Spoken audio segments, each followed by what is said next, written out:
हाय दोस्तों, नमस्कार। आज हम मिल रहे हैं एक ऐसी फैमिली से जिस फैमिली ने आप में से हजारों ऐसे स्टूडेंट्स जिनके अंदर आशा की किरण ना बंद हो चुकी थी, वो आज किरण जग जाएगी। एक एक करके हम हर उस लम्हे की बात करेंगे जब परेशानी आई हमारे सामने बैठे इस व्यक्ति के सामने, और सारी परेशानियों को उन्होंने सामना करते करते हर उस लक्ष्य को हासिल किया है जो कि अभी उन्होंने अपने मन में सोचा हुआ था। मिलते हैं हम रोहन से। रोहन, सबसे पहले ढेर सारी बधाई आपको। Thank you sir. और आप ये बताइए, कैसा लग रहा है आपको फाइनली सेलेक्ट होकर? ऐसा लग रहा है कि इतने साल की मेहनत सफल हो गई कि मैं एक जॉब में लग गया हूँ कि मेरे साथ एक दिक्कत थी, विजुअली इम्पेयर्ड था मैं। तो मुझे ऐसा बहुत अच्छा लग रहा है कि भाई एक गवर्नमेंट जॉब मिल गई मुझे, और मेरी जो मेन चीज़ थी पूरी मेहनत सफल हो गई। नहीं तो इस अंकल जी हमारे सामने हैं। अंकल जी नमस्कार। आप वीडियो शुरू होने से पहले आप बहुत इमोशनल हो गए अंकल जी। ये बहुत रोए थे। ये बहुत रोए थे। ये बहुत रोए थे। ये तो रिजल्ट देख के रोने शुरू हो जाते हैं। नहीं, खुशी होती है। बहुत मेहनत की बच्चे ने, हमने भी बहुत मेहनत की इसके। मतलब आप ये देखो कि जब किसान आंदोलन हुआ था तभी हम रात को 2-2 बजे आते थे एग्जाम देके। ये इसका स्क्राइबर में बहुत टफ जॉब थी ये जो इस बच्चे ने निकाली है, और हमें पता नहीं था कि इसका सिलेक्शन हो गया है। मार्कशीट में जब रिजल्ट आया तो इसका वो नहीं था नंबर उसमें, और उसके बाद एसबीआई से जब मेल आई इसको तब इसको पता चला कि मैं सेलेक्ट हो गया हूँ फाइनली। हमें नहीं, मार्कशीट में इसका नाम नहीं था। कैसे क्या हुआ था? पता नहीं, समझ में नहीं आया। हो सकता हमसे मिसप्लेस हो गया हो कि भाई मेरा नंबर जो इसका वो था मार्कशीट में इसका नंबर नहीं आया, जो रिजल्ट पब्लिकली डिक्लेयर हुआ उसमें नंबर नहीं आया। हमें ऐसा लगा कि नहीं। और पूरे हरियाणा में से 5 बच्चे सेलेक्ट हुए थे, जिसमें 3 वीआई थे, 2 जनरल थे, और इस बच्चे ने जनरल को कंप्लीट किया है। इसमें वीआई की सीट नहीं थी। ओके, आपको मतलब वीआई कोटा से नहीं हो आप? इसको वीआई की कोटा नहीं मिला, इसको जनरल कोटा से मिला है। कमाल की बात है सर। इसको जनरल कोटा से मिला। दोनों एग्जाम आपने क्रैक किया, आईबीपीएस क्लर्क में वो भी हो गया। तो वो भी बाय चांस मुझे बाद में पता चला। वो तो जब एसबीआई का मेरा सिलेक्शन हो गया तो इसका भी रिजल्ट आ रहा था। पीएन उसमें पीएन भी मिला। उसमें भी सिलेक्ट हो गया। वो भी बुला रहे हैं इसको। उन्होंने भी बोला था इसको कि 2 बार मेल आई है बिल्कुल वहां से कि भाई डॉक्यूमेंट वेरिफिकेशन के लिए आ गया। फोन आया इसको। और जब इसका सिलेक्शन हुआ फिर मेडिकल हुआ, मेडिकल में भी जाके इसको ब्लड प्रेशर बहुत तेज हो गया, परेशान हो गया। तो वहां जाके भी डॉक्टर ने बोला कि अगर 150 से नीचे नहीं होगा तो फिर मैं इसको अनफिट करके बाहर निकाल दूंगा। 150 तो ऑब्वियसली काफी हो, तो कितना रहा था? 160 हो गया था। टेंशन। वो कहता 150 से नीचे होगा तो मैं ओके करूंगा। थोड़ी देर बाद हुआ था, 1.5-2 घंटे लगा के शांत होके खाया। बहुत अच्छा था वो, मतलब डॉक्टर साहब बहुत अच्छे थे। उन्होंने इसको प्रॉपर लंच वंच कराया, रेस्ट कराया अपने रूम में कि आप रेस्ट करो।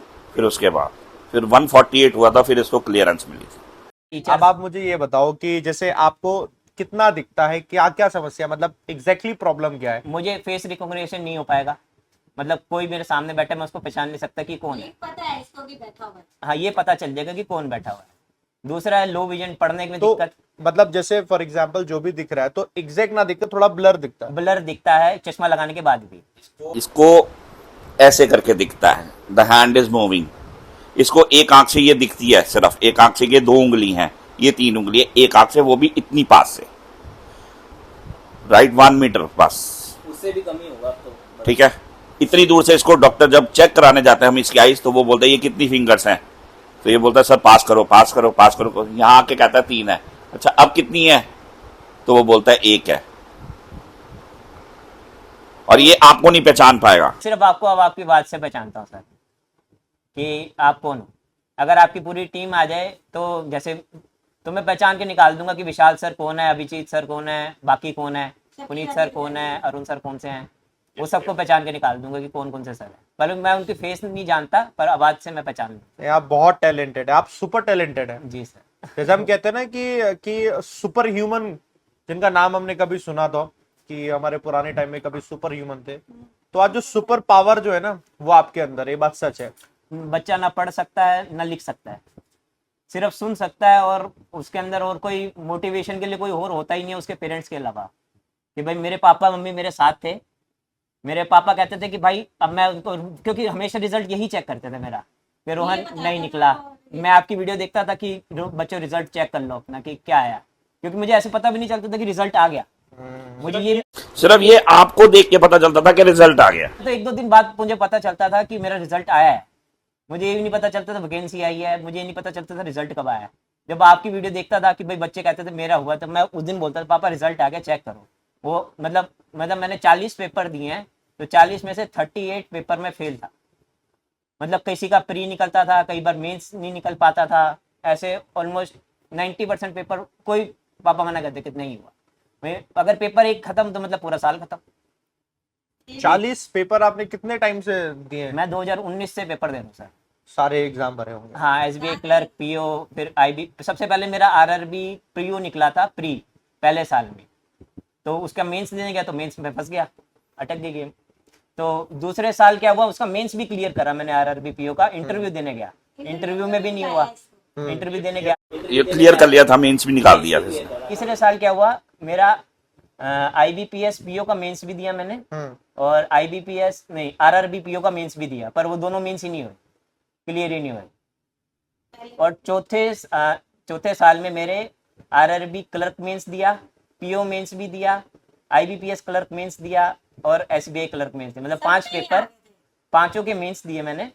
मतलब एक हफ्ते में एक पेपर, फिर अगले हफ्ते एक, जैसे इस बार हुआ था कि हर सैटरडे संडे में पेपर हो रहे थे, तो हम हर सैटरडे संडे मेंस का पेपर देने जाते थे। तो RRB पीओ में भी नहीं हुआ, ना क्लर्क में हुआ, पर IBPS क्लर्क और SBI क्लर्क के अंदर हो गया फाइनली। बस जर्नी आसान नहीं थी, बहुत आप मुश्किल थी देखो सर। तो यार काफी मुश्किल जर्नी थी ना। क्योंकि फेलियर को मतलब एक पेपर मतलब पूरा साल खत्म हो जाता है, एक पेपर फेल होता है सर, और दोबारा से वापस पढ़ना, वैसी एनर्जी से दोबारा रिवाइज करना, सब कुछ दोबारा से प्रैक्टिस करना बहुत मुश्किल होता है। पापा कहते थे फेल कोई दिक्कत नहीं है, दोबारा से कर, दोबारा से। मैंने इसको बहुत सपोर्ट किया है, मैं कोई बात नहीं, फेल हो गया तो क्या होगा, दोबारा से कर, अगले दोबारा से। वो कहते मैं तेरे साथ हूं ना, तेरे को कोई चीज की कमी नहीं है, खा पी रहा है, मस्त रहा है, तेरे को कोई टेंशन नहीं है, कोई ऐसी कोई फाइनेंशियल दिक्कत नहीं है तुझे कि भाई तू टेंशन लेके बैठ जाए कि भाई अब क्या होगा, तू आराम से पेपर देता जा बस। मेरा मम्मी भी साथ थी, पूरा कोई दिक्कत नहीं है, सारी टेंशन ले रखी थी मम्मी पापा, कोई दिक्कत नहीं थी, पर हो गया, दोनों साथ थे मेरे। और क्योंकि फैमिली साथ दे सकती है, कोई रिश्तेदार वगैरह तो मुझको यही लगता है कि हाँ फैमिली का साथ देना जरूरी है, क्योंकि बिल्कुल। बहुत सारे लोग जो देख रहे हैं हमारे पास, अपने बच्चों को पता है कई बार ऐसा भी आता है अंकल जी कि पापा का प्रेशर आ रहा है, मम्मी का प्रेशर आ रहा है, मेरा पूरा सपोर्ट था। तो मुझे लगता है कहने की जरूरत भी नहीं है, क्योंकि 1 2 3 4 साल देने। एक तो वैसे ही इसको प्रॉब्लम है, ठीक है, इसके बाद में इसके ऊपर प्रेशर डालूं कि तू फेल हो गया, तू फेल हो गया, तो बच्चा डीमोटिवेट हो जाता। था मेरे कट ऑफ से मोस्टली टाइम पहले तो बहुत ज्यादा नंबर से मेरा, क्योंकि मैं मॉक तो दे नहीं पाता था, तो मेरा वही टेस्ट होता था। हाँ मुझे ये बताओ फिर, जैसे अब पढ़ लिया जी, इंग्लिश, आपने बताया कैसे पढ़ते थे? मैं वीडियो रिकॉर्ड सुन सुन के याद करता था, जैसे वोकैब याद कर ली, रीअरेंजमेंट को मन में ही सॉल्व करना कि पैटर्न कैसा बन रहा है। फिर अब जो पैटर्न मेरा बनता था वो मैं अपने स्क्राइब से चेक कराता था कि भाई बता भाई क्या पैटर्न, पूरा पढ़ के सुना मुझे, तो पढ़ के सुनाता था तो फाइनल होता था इंग्लिश का। तो और मैथ्स के भी सम्स ऐसे ही सॉल्व होते थे कि भाई ये प्लस माइनस करके बता जल्दी जल्दी कि क्या आंसर आ रहा है, तो मैं इसको चेक करके बताता था कि भाई आंसर सही है, आगे मतलब आगे कंटिन्यू करो। तो ऐसे प्रैक्टिस होती थी। जीए का तो सबसे ज़्यादा मुझे दिक्कत होती थी, क्योंकि जीए का कोर्स बहुत ज़्यादा होता था, तो उसको मुझे याद करने में बड़ा टाइम लगता था, क्योंकि इसके नाम, डेट्स, बहुत ज़्यादा कंटेंट होता था। बस मुझे सबसे ज़्यादा प्रॉब्लम जीए में ही होती थी, बाकी सब में मुझे कम ये दिक्कत बताओ, थी। जैसे मैथ्स के सम आपने दिमाग में सॉल्व कर लिए? हाँ, जैसे बेसिक कैलकुलेशंस, फॉर्मूलेस वगैरह तो याद हो जाते थे, पर कुछ होता था कि भाई पेपर पे राइट करके आगे बढ़ना होता था, तो वो मेरा काम स्क्राइब करता था कि भाई ये यहाँ तक स्टेप हो गया, फिर इसके आगे कंटिन्यू कैसे करना है, तो वो स्क्राइब पे लिख देता था कि भाई ये चीज आ गई है, इसके आगे सॉल्व करो। तो मैं आगे का सॉल्व करता था, तो वो आगे का लिख देता था कि भाई इसके आगे क्या आ रहा है।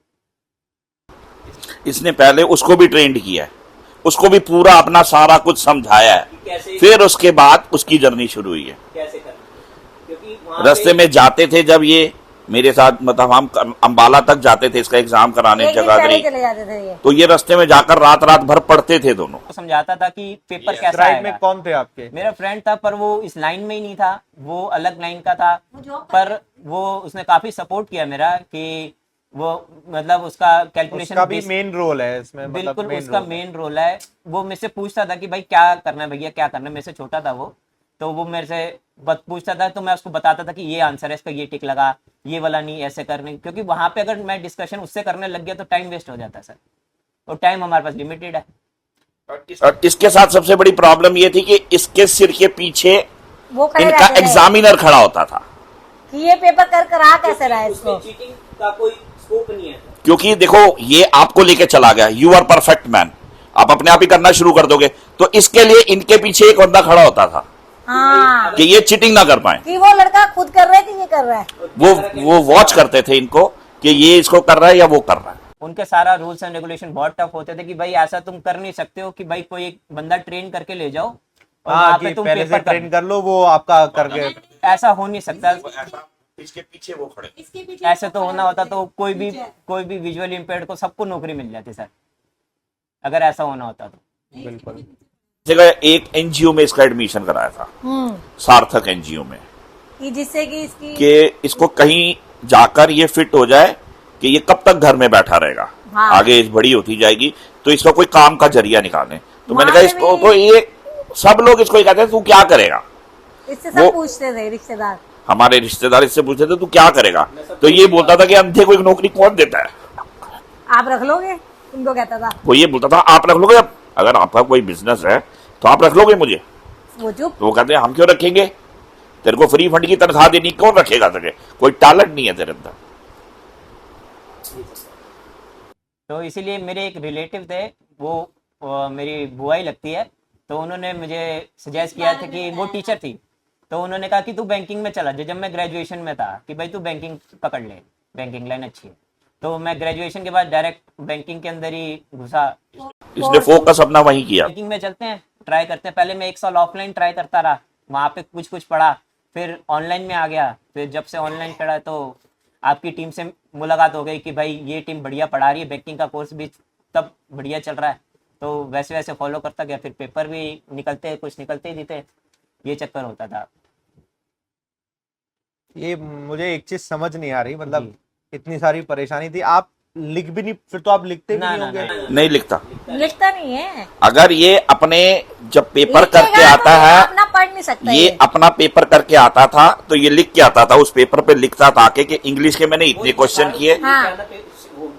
वो बोल लारी- लारी, बैग? इंग्लिश के मैंने वहाँ इतने पर क्वेश्चन है। अटेम्प्ट करके आया, बाहर मैथ्स क्या के है? मैं इतने करके आया, जनरल अवेयरनेस के। जब मैं रिजल्ट इसका देखता था तो ये मुझे पूछता था कि पापा इंग्लिश में कितने मार्क्स आए, इसमें वो मार्कशीट दिखाओ ना, वो जो आपने खींच के तो रखी ये मुझे है। बोलता था कि पापा कितने मार्क्स आए हैं, तो मैं इसको बोलता था कि इतने में से इतने आए हैं। फिर ये अपना वो देख के वो मेरे पास लेके आता था कि ये कि मैंने जो करा मेरे वो सामने आया या नहीं आया। ये देखो, ये पूरा ये खुद ही इसने बनाया हुआ है चार्ट वाट। ये ऐसे लिखता है जी, लिखे सही हुए हैं सारे। ये लिख सकता हूँ, पढ़ नहीं सकता। ये मेरे से भी पढ़वाता था। ये देखो 17/12/2022 ये पेपर है, ये पेपर है इसके जो जिस तारीख को पेपर हुए हैं सर, 17/12/2022 को पेपर हुआ। उसके ऊपर लिखा SBI PO प्री, इंग्लिश में 21, मैथ्स में 17 और रीजनिंग में 21, टोटल 59। ये प्री हुआ था, ये इसके पीछे मेंस का होगा। Very good.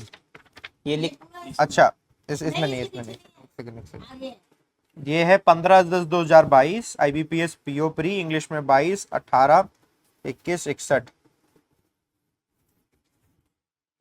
दिख रहा है यहाँ पर बड़ा बड़ा लिखा हुआ है इसमें। 3/9/22। वेरी गुड, ये बहुत बढ़िया। अटेम्प्ट्स हैं सर ये आपने मतलब अटेम्प्ट आते थे। और ये अच्छा, ये लिखे हैं। प्री का यहाँ लिखा हुआ, मेंस का पीछे लिखा हुआ है, जी, ये मेंस लिखा हुआ, IBPS क्लर्क मेंस। ये सिलेक्शन हुआ है इसमें। वेरी नाइस, बहुत क्योंकि बढ़िया। याद रखना बड़ा मुश्किल है कि हम कितने करके आए और कितनी एक्यूरेसी आ रही है। ये आके अपना पूरा चार्ट बनाता था। बहुत बढ़िया।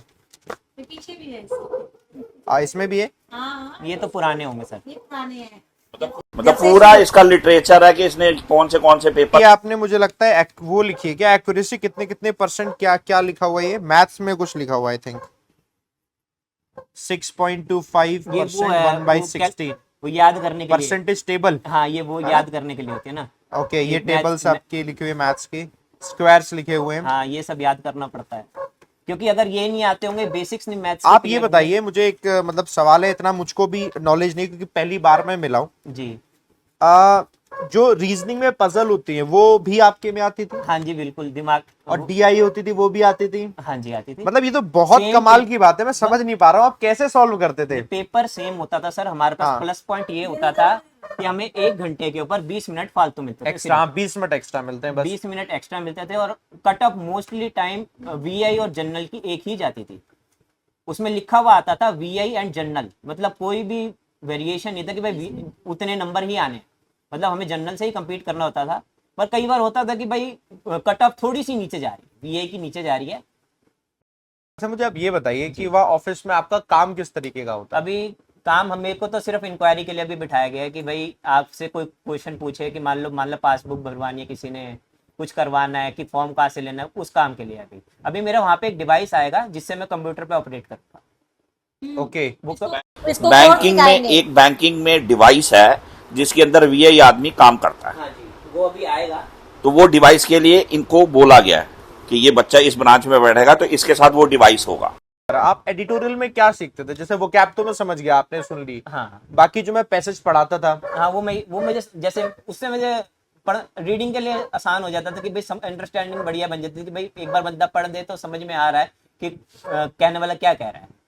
जो रीडिंग कॉम्प्रिहेंशन आप है, ये भी बता रहे थे मेरी वीडियो को आप 2x में भी सुनते थे। 2x में सुनता हूँ, क्योंकि मेरे पास एक तो विजन है, तो विजन के चक्कर में मुझे एक ही चीज को बार बार देखना पड़ता है, याद करना पड़ता है कि तो इसको 5 बार आपकी वीडियो जाके एक बार याद होगा। समझ में आए, क्योंकि मैं याद कैसे करूंगा। तो आपको एक वीडियो कम से कम 5 बार देखना 5 होगा। बार 7 बार 10 बार, जब तक वो पूरा दिमाग के अंदर फिट ना हो जाए। अंकल आंटी आप लोगों ने बड़ा सपोर्ट किया है, और मैं चाहता हूँ कि जितने भी लोग देख रहे हैं और पेरेंट्स देख रहे हैं स्पेशली, तो वो अंकल आंटी से बिल्कुल सीखें। क्योंकि मैं एक चीज देखता हूँ कि पेरेंट्स ना बड़ा प्रेशराइज कर देते हैं बच्चे को कई बार। हमने कभी यही नहीं सोचा। आप अपना जो भी मैसेज देना चाहते हैं कभी बच्चे को इतना प्रेशराइज मत करो कि वो कोई गलत जगह पे जाए। हाँ गलत है वो क्योंकि बात है। देखो अब ये बच्चा परेशान था, ये कुछ भी कर सकता था, हमें इसका केयर हमने करना कभी कुछ था। कहा ही नहीं इसको। तो इसलिए अगर ये इसके नंबर नहीं भी आते तो हम कहते कोई बात नहीं बेटे, कोई बात नहीं, अगले इतने साल आगे देखेंगे। वो होता है। मैंने कहा अगले साल देखेंगे, क्या बात, अगले साल बस देखेंगे। यही बात खत्म हो जाती थी हमारी। हम भाई उस दिन पार्टी करते थे कि बच्चे को किसी तरह ये फील ना हो कि मैं यार फेल हो गया। इसको हम फेल हमने और कराया, मेरा- वो अभी नहीं मैं इसको कराया खुश तो। रखता था, कोई बात नहीं फेल हो गया, चल यार आज एंजॉय करते हैं, फिर कोई बात नहीं अगली अगले दिन बार से फिर देखेंगे। नया दिन देखेंगे। अगर मैं इसको डीमोटिवेट करता तो ये आज इस पोजीशन के ऊपर नहीं पहुंच पाता।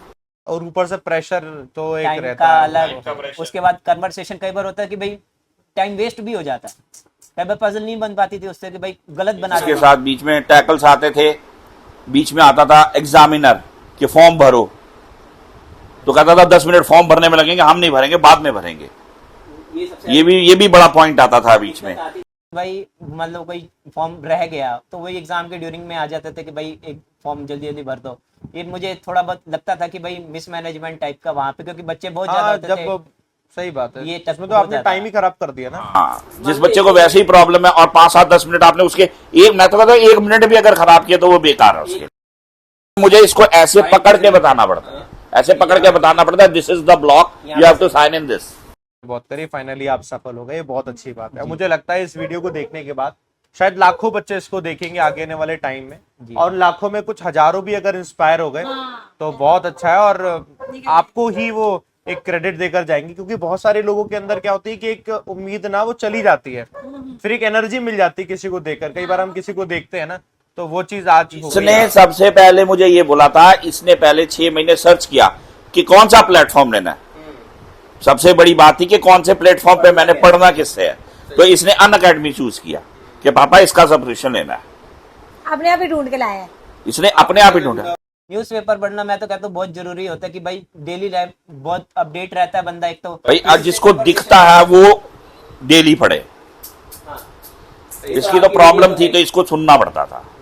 अब जो आदमी विजुअली ठीक है तो वो तो पढ़ सकता है। ड्रोन खिलाओ सर को। पहले आप खाओ सर। हाँ मैं भी खाता हूँ। आपके चक्कर में जॉब लगी है। Congratulations. Thank you, thank you. ये दो